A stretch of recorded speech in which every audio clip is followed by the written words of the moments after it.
بسم الله الرحمن الرحيم. متابعي الاعزاء، ازيكم عاملين ايه؟ يا رب تكونوا بخير.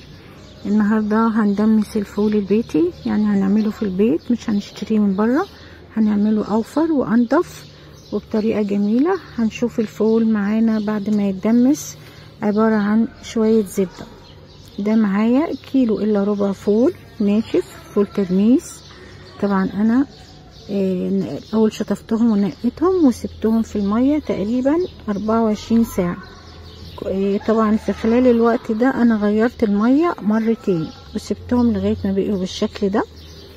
طبعا شطفتهم تاني وحطيتهم في مصفى زي كده عشان يتصفوا، وبدأت ادمسهم في الدماسة مش في الحل عشان اخد فول، يعني فول ريحة الفول وطعم الفول المدمس زي بتاع بره، بس هما بره بيحطوه ناشف من غير نقع وبيحطوا له مواد وحاجات مش صحيه خالص، انا مش بشتريه من بره. فكده الفول انا حطيته معايا في الدماسه، معلقتين عدس اصفر، معلقتين فول مدشوش، حبتين طماطم متقطعين بالشكل ده. كل ده بيديله قوام حلو قوي، بيديله لون اجمل وبيبقى لونه فاتح كده وجميل.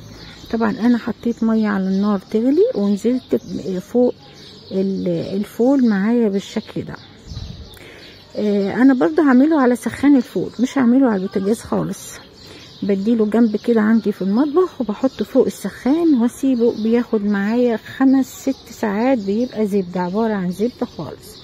ودي ورقه حراري بكمر بيها الدماسه عشان الفول ما يسودش وعشان الفول كمان يزداد في السوا. كده خد معايا 5 ساعات بالظبط، لقيته بالقوام ده. وكان خلاص اتهرى معايا وبقى عبارة عن شوية زبدة وبالشكل الجميل ده. ده الفول المدمس اللي هو لزوم السحور. طبعا ما فيش اي بيت مصري بيستغنى عنه، وبدل ما نجيبه ونشتريه من بره.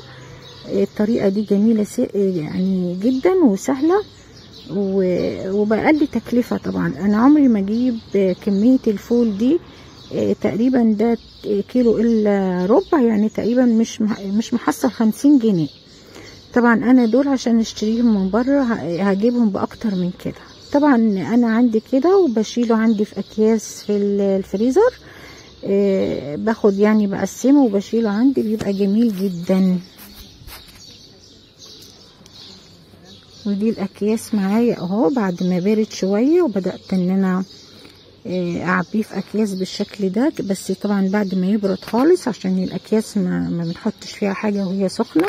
الفول معايا اتدبس في بعضه كده وخد قوام جميل قوي وهو في الاكياس معايا، وبدات ارصه في الفريزر كده يقعد معايا ان شاء الله حتى سنه بس. فالكميه دي هتقعد معايا الشهر الكريم لزوم السحور، وهتبقى بالشكل الجميل ده، عمرها ما هتغير لونها نهائي.